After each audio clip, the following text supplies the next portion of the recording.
आपने कभी देखा है कि जब आप आईने के सामने खड़े होते हैं तो आपका जो अक्स है बिल्कुल वैसे ही दिखाई देता है। मगर जब आप एक ग्लास के अंदर पेंसिल जो है उसको डालें तो वो टेढ़ी क्यों हो जाती है?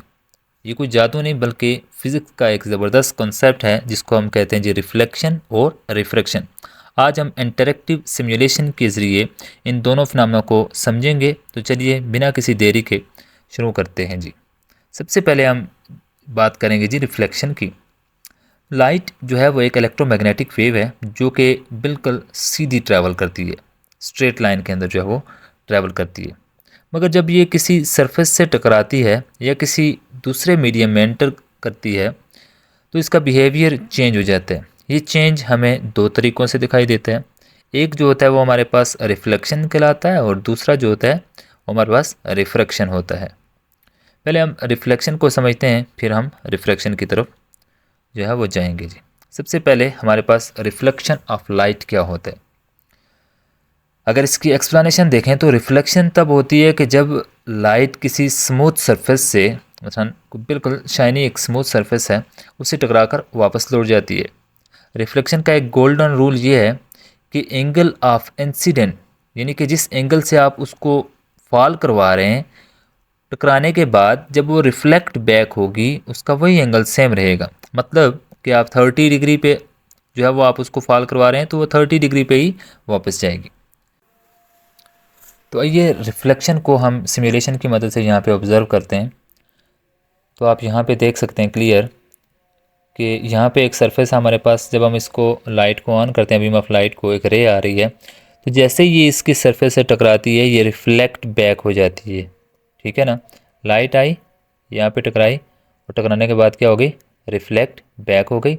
इसके अंदर जो हमने ला पढ़ा था, जो हमने इसमें ला किया था कि जैसे जो एंगल ऑफ इंसिडेंस होगा, जिस एंगल पे हम इसको फॉल करवा रहे हैं वो एंगल, और जिस एंगल पे ये टकरा के वापस जा रही है वो एंगल, दोनों हमेशा सेम रहेंगे, चाहे आप मर्ज़ी को जितना मर्ज़ी एंगल चेंज करें। मैं यहाँ पे 45 था, अब मैं एंगल को चेंज करता हूँ जी। नेक्स्ट है सेकंड जो है वो हमारे पास रिफ्रैक्शन ऑफ लाइट।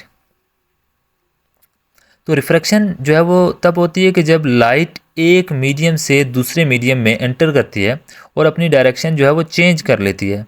ये तब होता है कि जब लाइट की स्पीड चेंज होती है डेंस मीडियम जैसे पानी में, जो है वो लाइट स्लो हो जाती है, और लेस डेंस मीडियम जो है जैसे हवा में लाइट क्या हो जाएगी, फास्ट हो जाती है। अब हम इसको सिमुलेशन की मदद से यहाँ पे ऑब्जर्व करते हैं।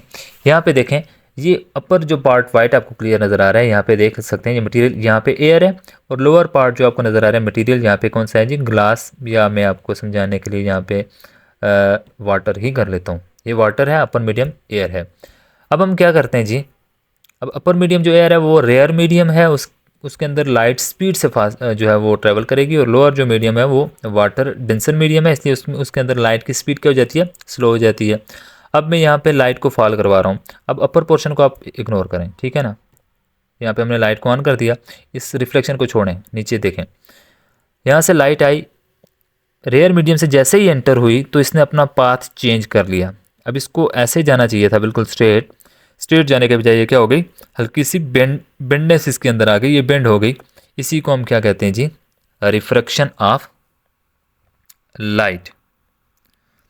अब यहाँ पे देखें तो एक चीज़ समझने वाली ये है कि देखें किस एंगल से हम इसको इंसिडेंस करवा रहे हैं, 45 के एंगल से।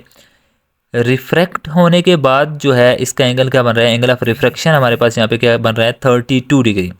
एंगल ऑफ इंसिडेंस जो है वो ग्रेटर है as compare to angle of refraction. इसका मतलब है कि जब लाइट रेयर मीडियम से डेंसर मीडियम में हम फॉल करवाएंगे तो हमारे पास जो एंगल ऑफ रिफ्रैक्शन होगा वो स्मॉलर हो जाएगा एज़ कम्पेयर टू जिस एंगल से हम इसको फॉल करवा रहे हैं।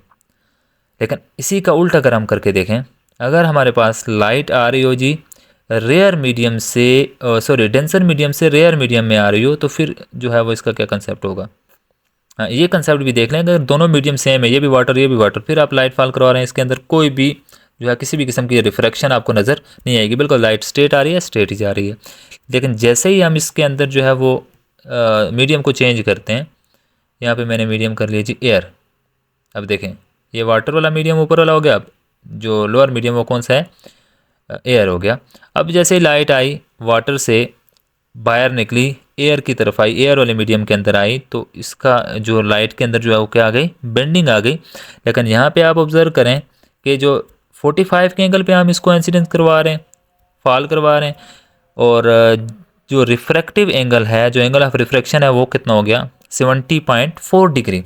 यानी कि अब ये एंगल ऑफ रिफ्रैक्शन जब भी लाइट डेंसर मीडियम से रेयर मीडियम में हम फॉल करवाएंगे, जो रिफ्रैक्शन होगी उसके अंदर एंगल ऑफ रिफ्रैक्शन ग्रेटर हो जाएगा, यहाँ से नॉर्मल से अवे फ्रॉम लाइट जाएगी।